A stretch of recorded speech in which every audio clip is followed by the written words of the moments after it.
Hi, I'm Katie, and today I want to talk about Death Comes to Pemberley by P.D. James. As you may know, Death Comes to Pemberley is another sequel to Pride and Prejudice written by P.D. James, who is actually a really famous mystery writer.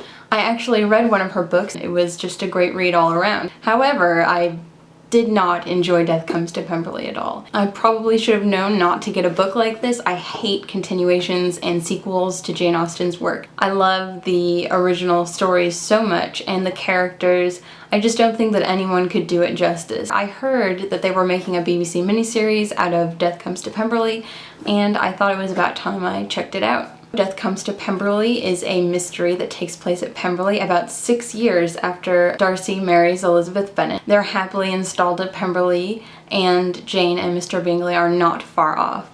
It all starts when Lydia Bennet shows up at their doorstep the night before their autumn ball and is in hysterics because she was on her way there with Mr. Wickham and Denny when they both randomly shot out of the carriage, and shots were heard sometime later. Upon an investigation by Mr. Darcy of the woodlands of Pemberley grounds, they find Denny dead with Wickham hovering over him, crying that he killed his best friend. It's all his fault. From there, it's Mr. Darcy's job to figure out who murdered Denny. And you might be surprised to know that most people don't think Wickham's guilty, except for, of course, the people who are in charge of deciding his sentence and making sure that the murderer of Denny is punished. The first thing that was really obnoxious about this book was the prologue. It was essentially a rehashing of Pride and Prejudice. The language was even similar. There were sentences that felt like they were pulled straight out of the book. That really disturbed me because I thought, if you're going to make something new out of this, why not be original? Why not try to use language that is more of your own? You know, I don't think that a continuation of Pride and Prejudice needs to be just like Jane Austen's writing. It was really alarming off and on that they kept referencing Pride and Prejudice in the same exact language of the original novel. In reference to Elizabeth and Wickham and Elizabeth's family, there was a lot of talk of Pemberley being polluted, you know, just like Lady Catherine said. They just say it slightly differently every time. So that was really obnoxious, and I pretty much had enough of that by the 5th page. Another disturbing aspect to this book is that it references other Jane Austen characters from outside of the Pride and Prejudice world. For example, there's mention of Sir Walter Elliot. And later in the book, they also mention characters from Emma. In the context of what's happening, and maybe if you didn't know who those people were, it might be fine. They would just sound like people. And perhaps there are other characters that I didn't even notice that were from other novels that P.D. James was referencing, but it was just kind of a little too cheesy for me. And I like cheesy things, so that's pretty bad. In regards to the characters, Elizabeth seems very different. I don't think she has the same fire that Elizabeth Bennet had in Pride and Prejudice. She does exactly what's expected of her. She's always trying to make her husband happy, and that sounds perfect if you're, you know, a Regency era woman who is conforming exactly to the standards of the time, but that was never really Elizabeth's thing. I just thought it made the story a lot less genuine. If you're coming from Pride and Prejudice, if you're a fan of even the movies, you may not even recognize Elizabeth, and that's not very fun. The book focuses heavily on Darcy and the other men.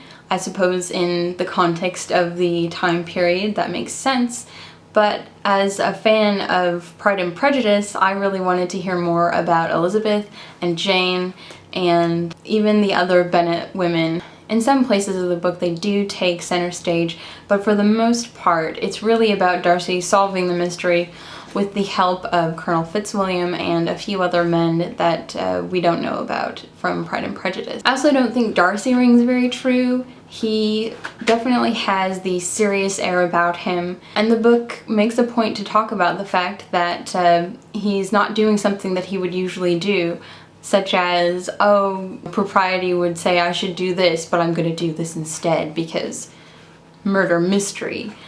Gotta solve it. Even though I hadn't really guessed who the murderer was early on in the book, I was still suspicious, and I think I knew a little bit about what was going on because I just felt like P.D. James was constantly pushing certain people in my face. So I really didn't appreciate that. Other than that, I found the story to be a little bit boring. Not much happened. and the book proceeded at a slow pace that was really hard to get into.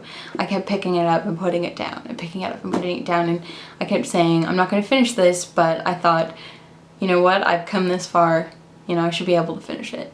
So I did finish it, and the moment that I did, I threw the book on the floor. I don't want to talk about spoilers, but the epilogue was so terrible, so bad that I almost couldn't stand it. I remember thinking that everything was just tied up with neat little bows, and it was a little too much for me. I mean, life isn't perfect. Even in the end of Pride and Prejudice, not everyone gets their way.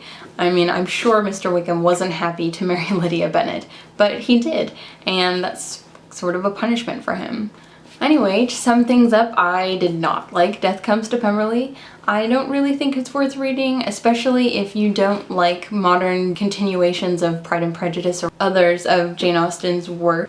I don't think that I will read another continuation of any of Jane Austen's novels. I just think it's a total waste of time, and I'll probably hate it. So that's about it for my review of Death Comes to Pemberley by P.D. James. I hope that it was informative and that you don't hate me too much for disliking the book. I really tried. If you've read the book and you have some opinions, let me know in the comments. Otherwise, I will see you next time. Bye!